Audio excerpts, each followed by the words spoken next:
A gorgeous young mom and her 9-year-old little girl go missing near the Florida Everglades. As we go to air tonight, have drag marks been detected in the Everglades swampy grass? Police searching from the air with canines in a field. And along the side of a busy Okeechobee road, all to find 43-year-old Liliana Moreno and her 9-year-old daughter Daniela. Tonight, what do those drag marks mean that have been found in the high grasses in the Florida Everglades? And why would a mother be out alone with her child in the middle of that? Why? None of it makes sense to me. Joining me right now, Monse Medina, anchor reporter with WIOD. Monse, thank you for being with us. I want to start with, why are we focused on the Everglades? Why are cops looking in that area for a mom and your 9-year-old little girl? Thank you, Nancy, for having me. Well, yeah, that is the area that they're focused on right now. It is an area west of the Dolphin Mall, and this is because they received a tip. The family of her, she says that they received a tip, and that is why police are focusing on this area right now, but they haven't found anything. As you mentioned, there are canine units right now on that area, which is Southwest 8th Street and Chrome Avenue, but they have yet to find anything, Nancy. Tonight, the desperate search for a mother and her 9-year-old little girl near the Florida Everglades. Also joining me right now, Assistant Director Thomas Hanlon with the Miami-Dade Police. Thank you so much for being with us. I can't even imagine trying to search through all that thick scrub brush, the tall grass, the swampy terrain. How are you actually conducting a search in the Everglades, Director Thomas Hanlon? Good afternoon. Thank you for having me. Basically, we do it with canines. We do it with boats. We've used all our partners throughout South Florida, all of our resources, to be able to conduct these grid searches out in the Everglades area. Everyone, this little girl, just 9 years old, is missing.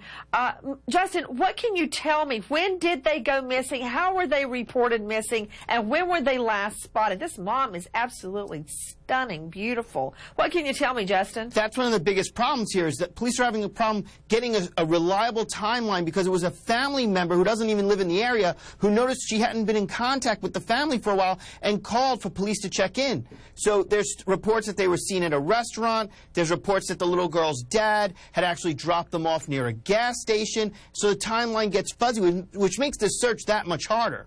Well, let me go to Monse Medina, anchor with WIOD. Monse, what about their vehicle? Has the car been found anywhere?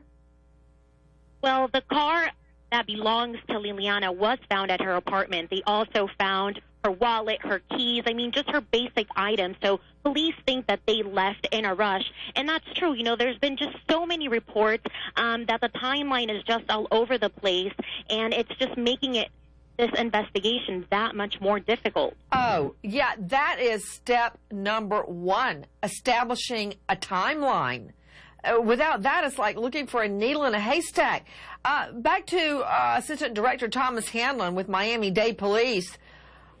Director Hanlon, where are you starting your timeline? If her car is still at this luxury apartment complex, how did you get from there to the Everglades? The little girl was actually in school on Thursday.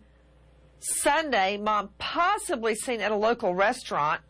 The father said he dropped them at a gas station on the 30th. Is he the last one to see them? Yes, at this time that he was the last one to advise that he saw them and that he dropped them off at that gas station. We are also just doing grid searches of the general area where they were last seen, and trying, as tips come in, we're dealing with those tips as they come in and has lead anybody, us to uncovering these. Director Hanlon, has anybody, even if the tip has been corroborated or not, say they've seen them since the husband dropped them at a gas station? No, not at this time. Okay, joining me right now, the attorney for the husband, Michael Greco joining me out of Miami. Michael, thank you for being with us. Why did your client, by his own admission, he says he dropped him at a gas station. Why did he drop him at a gas station? Her car is back in her apartment. No, my understanding is that my client advised police that she had requested that she and the daughter get out at that location. Okay, so what, he gave him a ride? Yeah, I think they were either going to or coming from lunch. I think that's my understanding. Okay, so, I understand. It's not like he said, get out at the gas station. She said she wanted to be dropped there. Was something wrong with her car? No, not that I know of. Not that I know of. I think they were all together in the vehicle. I don't understand why she would want to get out at a gas station. I don't have an answer to that. Listen, my client's been in the hospital since since I think Thursday or Friday. What's his ailment? Well, he lost his eye. Right. Okay. Yes, I recall that. I recall that fact. Back to Monse Medina joining me in addition to Michael Greco, the lawyer for the husband. Everybody, the husband's not a suspect right now. Okay? He's not.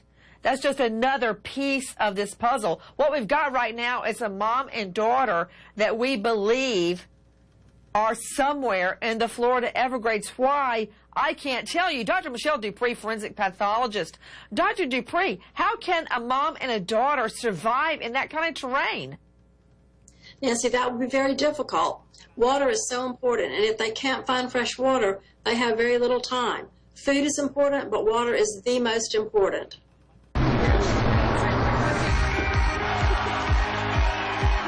I could get used to this.